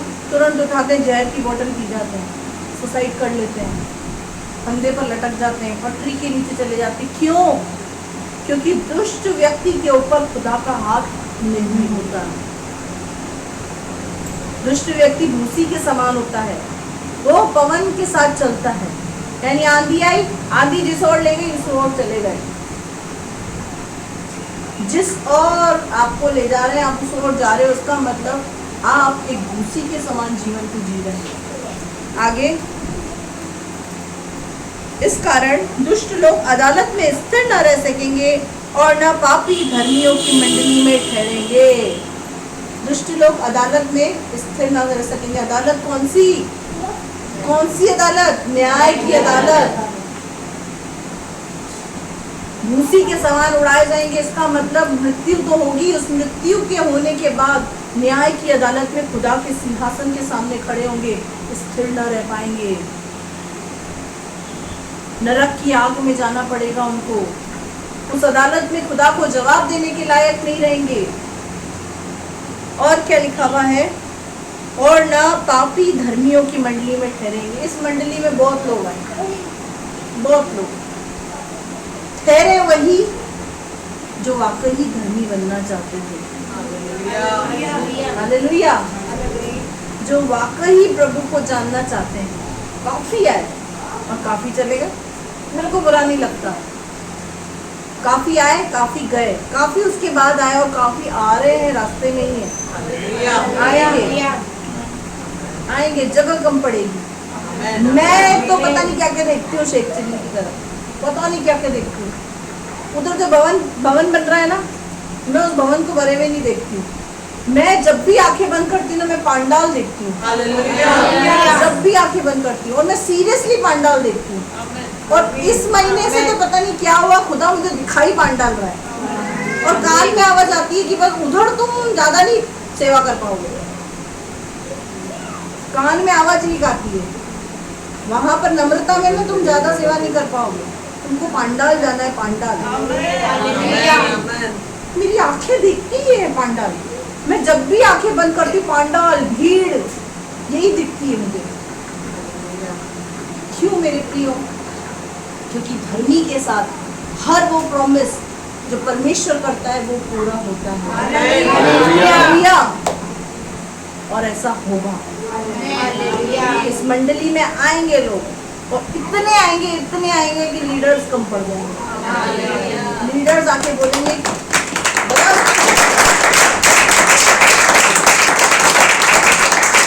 जब लीडर्स आएंगे ना हमारे पास, बड़ी समस्या है, नहीं संभाल पा रहे हम, और लीडर्स खड़े करो। और लीडर्स खड़े करो।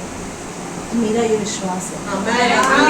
मेरे इस विश्वास और दर्शन के साथ अगर आप जुड़ जाएंगे ना, तो उसका प्रतिफल आप भी पाएंगे। हालेलुया। इस विश्वास और दर्शन के साथ जुड़ जाएंगे, क्योंकि खुदा ऐसा कोटा में कर रहा है।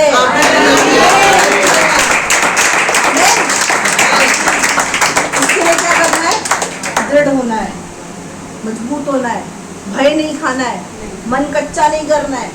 ऐसा सब होता है, हम मनुष्य हैं, लेकिन हमको एक दूसरे को हिम्मत देनी है। क्या बोलना है? होता आएगा, हमको उसके लिए तैयार होना है। Hallelujah, hallelujah, hallelujah, hallelujah. इसकी स्ट्रेटेजी अभी से ही बनाना शुरू कर दें कि कोटा आएगा तो हमको क्या करना है। ये विश्वास की कदम है मेरे प्रियो, ये विश्वास की कदम है। इस कलीसिया के लीडर्स जब परेशानी में जाते हैं, मैं प्रभु को बोलती, प्रभु तो कुछ कर रहा है, तैयार कर रहा है, इनको तैयार कर रहा है। अगर सरदर्द का एहसास अनुभव तुमको नहीं होगा तो दूसरों का सरदर्द क्या भगाओगे?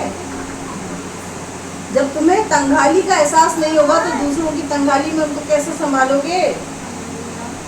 हालेलुया। तो खुदा क्या कर रहा है? अपना काम कर रहा है।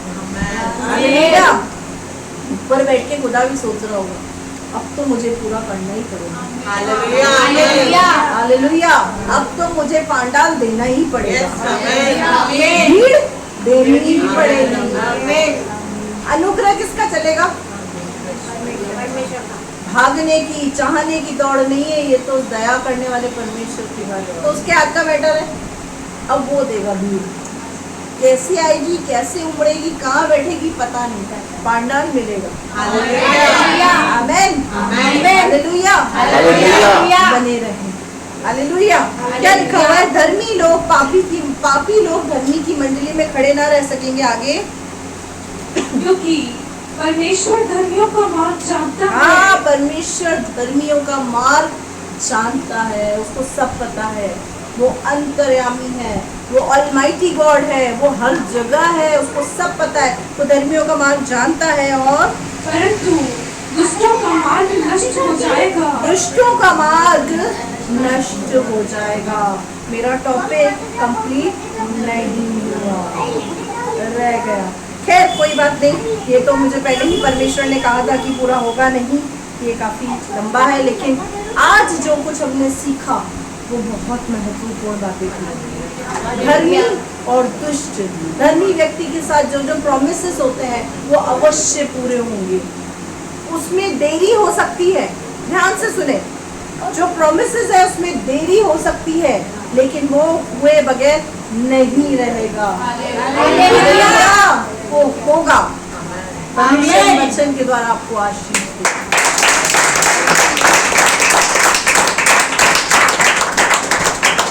आइए हम अपनी आंखों को बंद करें। हालेलुया, थैंक यू जीसस, धन्यवाद यीशु, थैंक यू लॉर्ड जीसस। तेरे नाम की स्तुति हो यीशु, तेरे सुंदर वचन के लिए पिता तेरा धन्यवाद। हमने तेरे वचन से बहुत कुछ खूबसूरत बातों को सीखा है। एक धर्मी व्यक्ति को कैसे चलना चाहिए, कहाँ बैठना चाहिए, कहाँ खड़े रहना चाहिए, इन सब बातों को हमने सीखा है। धर्मी के साथ साथ क्या क्या प्रॉमिसेस होते हैं ये भी हमने सीखा।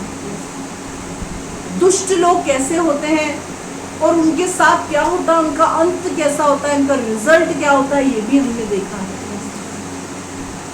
होने दे खुदा, आज से, अभी से, इसी समय से हम अपने आप को तेरी दृष्टि में धर्मी बनाने के लिए लग जाए। यीशु जब इस पृथ्वी पर था, यीशु ने कहा मैं मनुष्य से आदर नहीं चाहता, मैं चाहता हूं मेरा पिता मेरा आदर करे, और वो मेरा आदर करता है।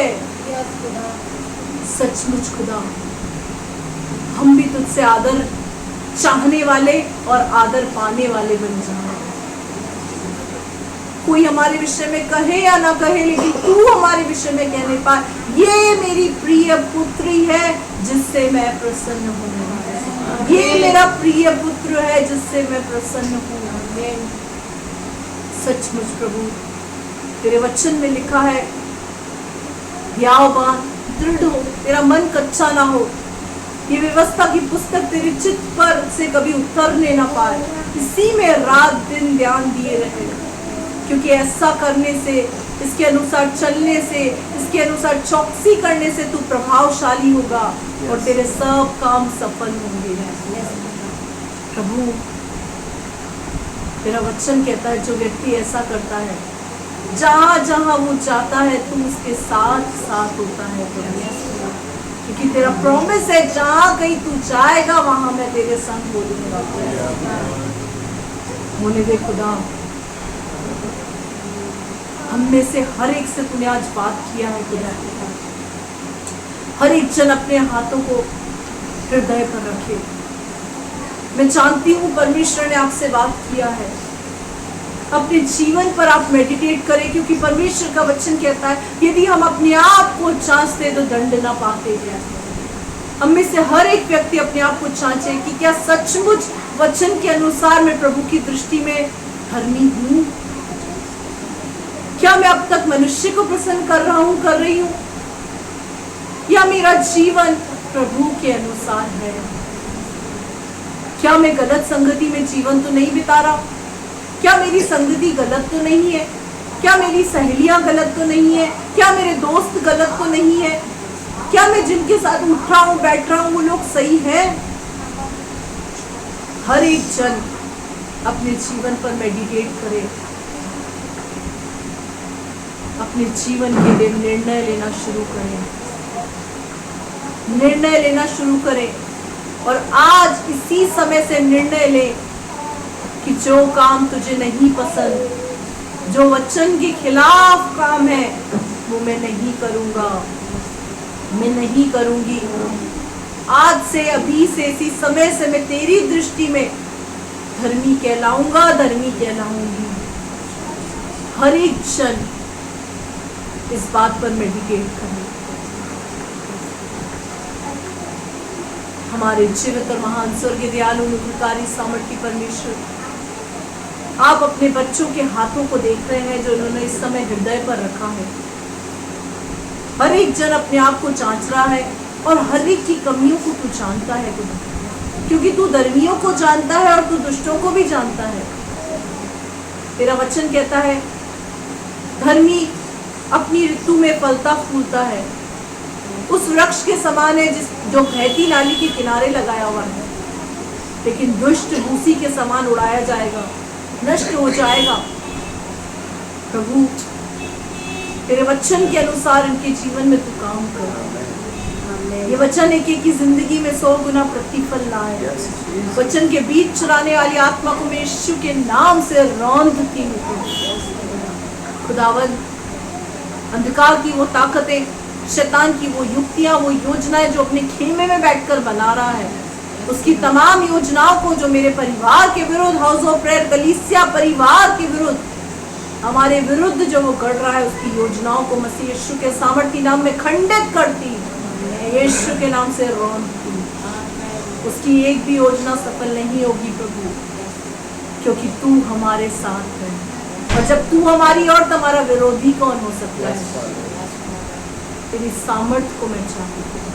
धन्यवाद करती हूँ अब्बा, आपने दुआ को सुना, आपने एक एक को छू लिया, आपका धन्यवाद करती हूँ। आपने एक एक को अपने वचन से भरा, उसके लिए मैं आपका धन्यवाद करती। आप बड़े, मैं घटूं, मेरे जीवन से आपको महिमा मिले। धन्यवाद के साथ प्रार्थना विनती जल्द आने वाले प्रभु यीशु मसीह के सामर्थ्य मीठे जलाली नाम से मांगते, सुन और दया से कबूल कर। आमीन। आइए हम सब अपनी आंखों को बंद करेंगे और परमेश्वर के सम्मुख अपने सरों को झुकाएंगे और आशीष वचन को प्राप्त करेंगे। पिता परमेश्वर का प्रेम, प्रभु यीशु मसीह का अनुग्रह और पवित्र आत्मा की सहभागिता आपके और हमारे साथ सदैव बनी रहे। हम सब कहें आमीन। आइए हम आशीर्वाद को प्राप्त करेंगे। आशीर्वाद को प्राप्त करें कि एक परमेश्वर आपको आशीष दे, आपकी रक्षा करे, अपने मुख का प्रकाश आप पर चमकाए, आप पर अनुग्रह करे, अपना मुख आपकी ओर करे, आपको अपनी शांति से भरे। सब कहें आमीन। प्रभु आप लोगों को आशीष दे।